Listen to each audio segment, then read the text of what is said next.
Good evening. This is Bronson's by any means necessary fantasy baseball talk for July 14th, Wednesday. This is part 3. We're moving into the pitchers now. I did the hitters in part 1 and part 2. Biggest surprises from the first half, biggest disappointments. Now we'll move into the pitchers. But real quickly, I just want to clarify that I can actually watch the NBA Finals Game 4 at my house because it's on ABC. I did not realize it was on the local basic cable. I thought it was going to be on ESPN or TNT, and I thought I'd have to go somewhere else in order to watch it. But it turns out I can watch it right here, save myself some money. So, just got to figure out what I'm going to eat for dinner now. If I'm going to order some takeout, pick something up, cook something. Don't know. I got time to figure that out, so I don't have to go. Don't have to have any anxiety about where I'm going to go, or to spend any money, getting gas.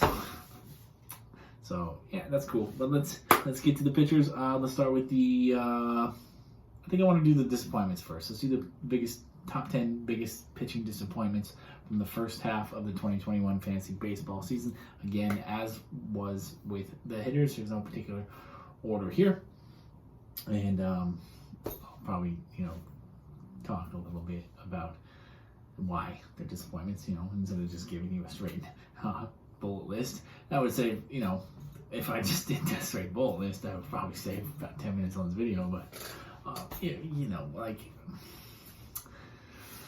I'm creating content, and so a little bit more lengthy videos are kind of what I'm going for. I mean, the sweet spot is, a little bit more than 5 minutes, a little less than 15.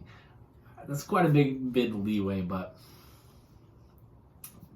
that's kind of where my head is. I don't want a short, less than 5 minute video, even though my views and stuff might go up because people have such short attention spans these days. It's just 5 minutes is not much time to try and fit all this info in that I try to fit in, especially when I like to spend some time talking to myself. I like to make these videos my own, talking to myself.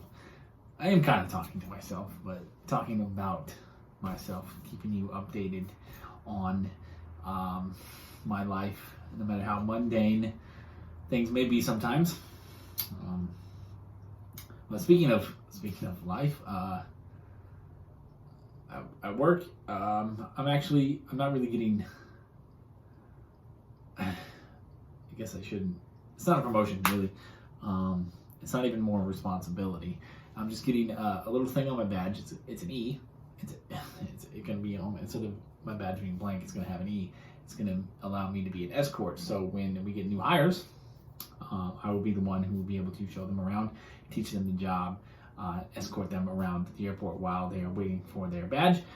So I guess it's a little bit more responsibility, but it just means that I am it's something I've wanted for a long time, was more responsibility at the job. I was about, really honestly, before COVID, I was just this close to getting more responsibility. My boss was getting me a crunch time code. Crunch time is a system we use. It's getting me a crunch time code. We were waiting for that to come back so that I could use the crunch time system, so that when I was there on the weekends, I could be there alone and print off the paperwork that I needed every day in order to do my job. But while we were waiting for that, COVID shutdown happened and we all kind of lost our jobs. A lot has changed in the last year. A lot of people have left, a lot of new people. I even left for a brief period of time.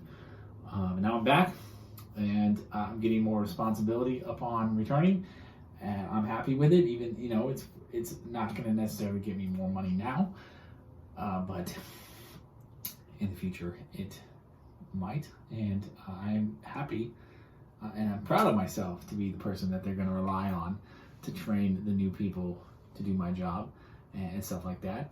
That means that they think that I do a good job, right? Obviously, so I'm not going to complain about having a little tiny bit more responsibility and no extra money, because I mean, they already gave me a raise by coming back.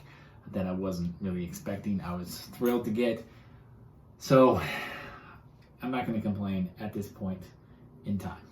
But let's get to it. Anyway, top 10 pitching disappointments for the first half of the 2021 fantasy baseball season. Jesus Luzardo, yes, this was supposed to be his breakout year. He's been a young minor league phenom for a few years.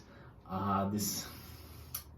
was supposed to be the next big thing among pitching young pitchers in baseball, and he just wasn't pitching well before he got hurt. He's been so injury prone in his young career anyways, but then he just hasn't pitched well when he's been out there. Definitely not lived up to the hype. Also, Blake Snell. God, Blake Snell, he's been a massive disappointment. I had really high hopes for Blake Snell going to the Padres. I thought the Padres were going to be huge for his fantasy success because he's going to be out of that massively analytics-driven culture in Tampa Bay, which, by the way, I just found a book at Goodwill about the Tampa Bay culture, about the way Tampa Bay owners and executives have run their franchise very successfully over the last 15 or so years. And I'll be reading that book next after I finish Project Hail Mary by the wonderful Andy Weir, who wrote The Martian, which is one of my all-time favorite books. I would put it on the Mount Rushmore of my favorite books. It's hard to pick one favorite book, but The Martian was delightful. It was very entertaining, very funny, very positive despite the massively negative situation that he was in. Very positive outlook, and it was about space, which I love. I wouldn't say I'm a space nerd because I don't I don't keep up with NASA and what NASA's doing every day. I don't care about math enough, really, but the idea of space, interstellar travel, all that stuff, love it. It's really cool to me, but I wouldn't call myself a science nerd or anything, but yeah, I'm excited to read that book. But anyway, Blake Snell going to San Diego was supposed to be huge for him. He's been a massive disappointment, and I no longer have any shares of Blake Snell, which is sad because he's still such a tremendously talented pitcher. Just for whatever reason, he hasn't figured it out yet in Tampa. Kyle Hendricks. Kyle Hendricks has always been such a reliable guy. He doesn't get a whole lot of strikeouts, but we all drafted him because we know he's always someone we can rely on to give us a quality start, throw a lot of innings, not get hurt. But he really struggled for the vast majority of this early portion of the season. Seems to have righted the ship now, and I think Kyle Hendricks is a guy that we can trust. Moving on into the second half of the season, he's probably going to be the pitcher that we've kind of grown accustomed to him being. But you can't deny the fact that he was pretty terrible through the first month plus of the season, so that puts him on the disappointment list. Carlos Carrasco, as with George Springer, the injury to Carlos Carrasco has turned out to be a hell of a lot more severe than we ever suspected or anticipated. He has yet to throw a pitch this season, and we're halfway through the season, so Carlos Carrasco being drafted at all was kind of disappointing.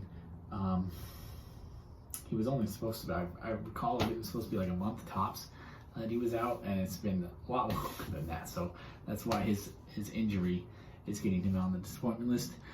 James Karinchak, I had huge hopes for him. I really thought he was going to be the breakout closer, the breakout reliever of the year, but he hasn't even solidified he hasn't even locked down, to put a pun on it, the closer role in Cleveland yet through the first half of the season. Sixto Sanchez, a very talented, promising young prospect who really broke out and helped the Marlins get to the playoffs last year, has yet to throw a pitch in the major leagues this year, and now he has a shoulder injury, so he's unlikely to pitch in the major leagues at all this year. A lot of us drafted him knowing that he was going to spend some time in the minor leagues because they wanted to keep his innings low and manipulate his service time. But I don't think any of us anticipated that he was going to be out for the entirety of the year.